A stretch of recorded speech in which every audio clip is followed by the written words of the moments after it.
যোৰহাটৰ যাতায়াতৰ ব্যৱস্থাত যুগান্তৰকাৰী সংযোজন মুকলি হ'ল যোৰহাটৰ বৰুৱা চাৰিআলি ভোগদৈ দলং সংযোগী উৰণীয়া সেতু।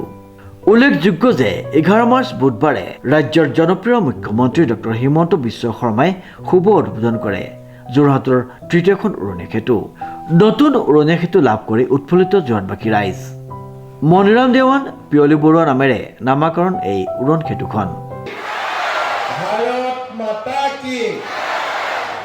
আজিৰ সভাত আমাৰ মাজত উপস্থিত অসম চৰকাৰৰ সন্মানীয় মন্ত্ৰী অজন্তা নেওগ ডাঙৰীয়ানী, ভাৰত চৰকাৰৰ সন্মানীয় মন্ত্ৰী পবিত্ৰ মাৰ্ঘেৰিট উন্নয়নক নতুন মাত্ৰা প্ৰদান কৰি 637 কোটি টকাৰ মূল্যৰ প্ৰকল্পৰ শুভ উদ্বোধন আৰু শিলান্যাসৰ বাবে ইয়াত সমবেত হৈছোঁ।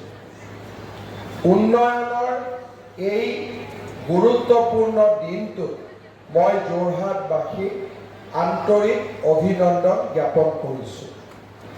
যোৰহাট অসমৰ শিক্ষা আৰু সংস্কৃতিৰ এক অভিকেন্দ্ৰ।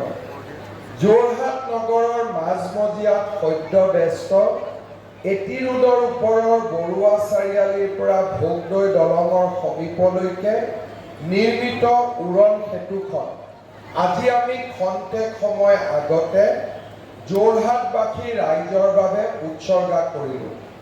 মহান স্বাধীনতা সংগ্ৰামী শ্বহীদ মণিৰাম দেৱান আৰু পিয়ালী বৰুৱালৈ শ্ৰদ্ধা নিবেদন কৰি এই সেতুখনৰ নাম মণিৰাম দেৱান পিয়লি বৰুৱা উৰণ সেতু নামে নামাকৰণ কৰা হৈছে। সৰ্বমুঠ 178 কোটি টকা ব্যয় সাপেক্ষে বৰুৱা চাৰিআলিৰ পৰা ভোগদৈলৈ 1.27 কিলোমিটাৰ দৈৰ্ঘ্যৰ 3 লেনযুক্ত এই উৰণ সেতুখনে যোৰহাট নগৰৰ যান জঁটৰ সমস্যা সমাধান কৰাত সহায়ক হ'ব। খন্তেক সময় আগতে যোৰহাটৰ কেন্দ্ৰীয় কাৰাগাৰৰ সমীপত আমি স্বৰাজ উদ্যানৰো শুভ উদ্বোধন কৰিলোঁ।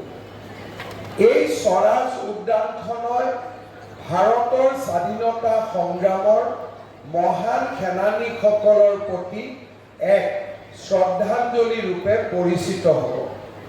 এই সমগ্ৰ উদ্যানখন 180 বিঘা মাটিত নিৰ্মাণ কৰা হৈছে। সেই দৃষ্টিভংগীৰ পৰা অসমৰ আটাইতকৈ ব্যাপক ডাঙৰ আৰু আটাইতকৈ বিশাল উদ্যান ৰূপে আজিৰ পৰা যোৰহাটৰ স্বৰাজ উদ্যান পৰিচিত হ'ব।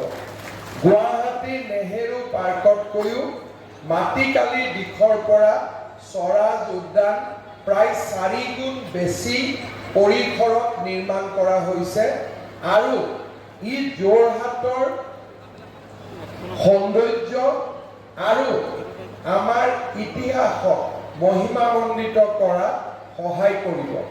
শ্ৰীমন্ত মাধৱ বৰুৱাৰ ৰিপৰ্ট, নিউজ নাও।